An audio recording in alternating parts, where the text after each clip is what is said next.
Chers élèves, bonjour. Aujourd'hui, quatrième épisode sur la symétrie centrale. On va voir comment construire le symétrique d'une figure sur papier blanc. D'abord, je rappelle à quoi ça ressemble quand on a deux figures symétriques par une symétrie centrale de centre O. Ça veut dire que chaque figure fait un demi-tour par rapport à O pour se superposer à l'autre. Et si je mets ma feuille tête en bas, je vois la même chose que tête en haut.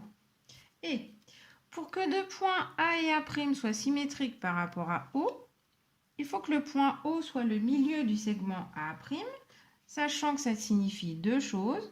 D'abord que les trois points sont alignés et en plus que la distance entre A et O est la même que entre O et A'. Donc, pour tracer le symétrique d'un point A par rapport à O, d'abord, c'est bon d'imaginer où il va se trouver ce symétrique. Il va se trouver de l'autre côté de O, à peu près par là. Plusieurs étapes. D'abord, je trace la demi-droite à O.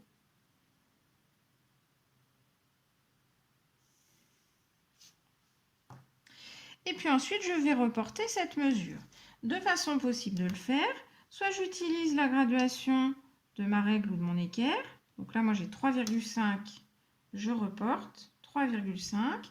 Donc attention, il faut être hyper précis quand on reporte. Si ça tombe entre 2 mm, il faut vraiment respecter ça. Si je préfère, je peux utiliser mon compas. Donc ça, c'est question de goût et de qualité de matériel. Donc je prends l'écartement qui correspond à cette mesure-là. Je reporte, je fais un petit arc de cercle. Bon, ça confirme bien que mon symétrique A' se trouve là.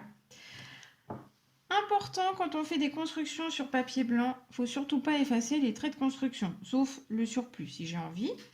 Alors pour ça, je conseille de ne pas appuyer comme une brute sur le crayon. Il faut tracer doucement pour plusieurs raisons. Si on appuie trop fort, déjà c'est le tracé, la mine s'écrase, le tracé est épais, donc on perd en précision. Et puis en plus de ça, ça ne va pas aider le cerveau à s'y retrouver entre les traits de construction et les figures qui sont tracées. C'est parti pour nos exemples.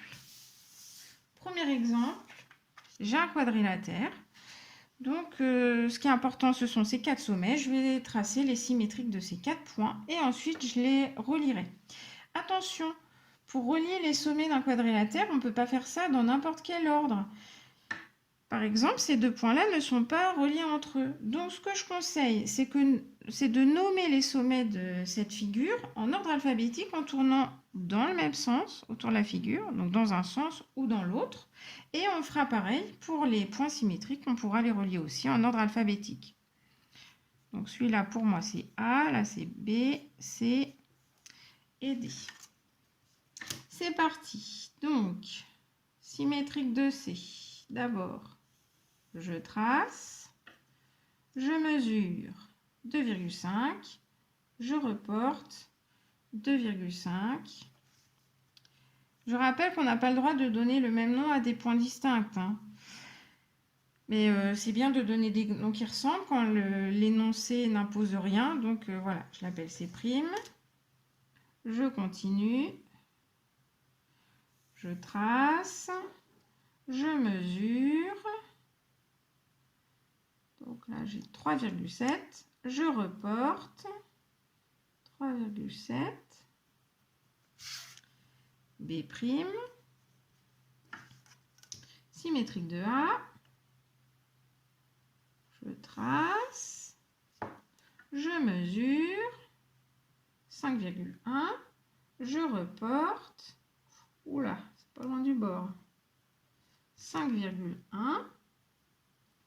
Donc ici, j'ai A'. Et enfin, le dernier.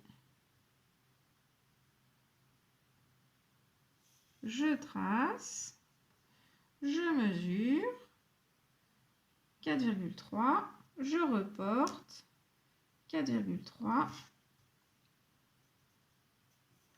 Maintenant, je suis prête à relier mes symétriques en ordre alphabétique, A' ici.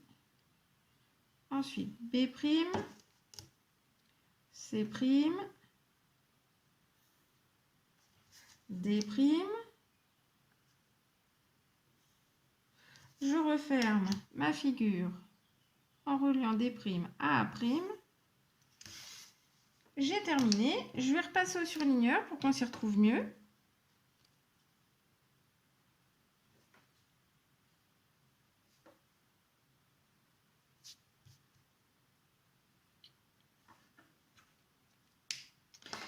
Je rappelle une propriété importante de la symétrie centrale. Quand on a des segments symétriques, ils se retrouvent sur des droites parallèles. Donc ces deux segments-là ont bien l'air parallèles. Ces deux-là aussi. Ces deux-là aussi. Ces deux-là aussi. Ça a l'air pas trop mal. Et si je mets ma feuille tête en bas, je dois voir la même chose que tête en haut. Voilà. Deuxième exemple que j'ai déjà fait à l'avance pour gagner un petit peu de temps. Parfois, le centre de symétrie est à l'intérieur de la figure de départ. Et donc, c'est pour ça que là, les deux symétriques se chevauchent. Du coup, ça peut être un petit peu plus dur de s'y retrouver pour certains cerveaux. Mais voilà, les symétriques, on a toujours cette histoire de droites symétriques qui sont parallèles. Troisième exemple, avec une figure d'un genre complètement différent, puisqu'elle se compose d'un demi-cercle qui a pour diamètre un segment. Stratégie de construction. Je vais d'abord tracer le symétrique de ce segment. Pour ça, j'ai besoin de tracer le symétrique de chaque extrémité. Alors, je vais leur donner des noms. Là, j'aurai H. Là, j'ai I. Je vais tracer les symétriques de ces deux points. Ça me permettra de reconstituer le segment symétrique qui sera à peu près par là. Et ensuite, je sais que le symétrique de ce demi-cercle qui a pour diamètre HI, ce sera un demi-cercle qui aura pour diamètre mon segment symétrique. Donc, j'aurai juste besoin de trouver le milieu et de prendre la bonne ouverture de compas. C'est parti. Je trace, je mesure. Là, par exemple, c'est entre 2 mm. Moi, j'ai 3,35.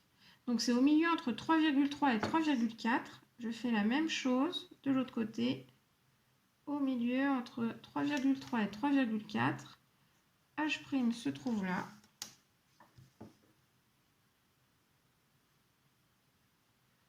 Je trace. Je mesure. 2,3. Je reporte. 2,3. I' se trouve là. Je peux tracer mon segment symétrique. Le voilà. Je place son milieu. Bon, il mesure 3 cm, donc la moitié, c'est 1,5. Je prends mon compas. Donc, je pique sur le milieu du segment. Je prends l'ouverture de compas. Je m'arrange pour que ça passe par I'. Je vérifie que ça va passer aussi par H'. Bon, c'est jamais d'une grande précision mais avec mon compas.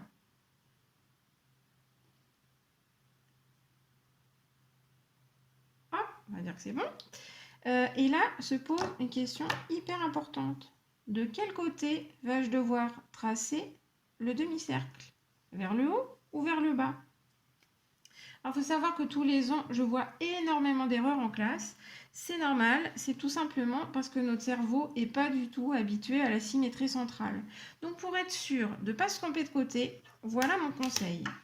Je vais tracer le symétrique d'un troisième point. Ce troisième point, je vais le choisir quelque part sur le demi-cercle. Par exemple, allez, je le prends là. C'est le point J. Je trace son symétrique. Donc, je trace, je mesure. J'ai 3,65, donc je reporte. 3,65, voilà. Donc J' se trouve là. Et ce que ça veut dire, comme mon demi-cercle passe par J, le demi-cercle symétrique passera par J'.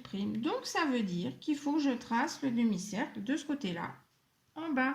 Alors, avais-tu bien deviné que c'était de ce côté-là?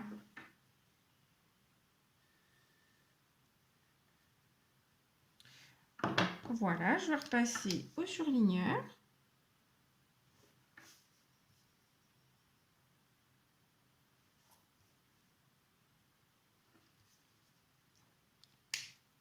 Je Je vérifie que je vois la même chose quand ma feuille est tête en bas ou tête en haut. Et voilà ce que ça donne si jamais je me suis trompée de côté pour tracer le demi-cercle. Quand je mets la feuille tête en bas, je vois que je n'obtiens pas la même chose que quand elle est dans le sens normal. Et bien voilà, j'espère que tu as bien compris comment faire ces constructions. Il ne te reste plus qu'à t'entraîner. Et moi, je te dis à bientôt sur Arsène pour de nouvelles aventures mathématiques.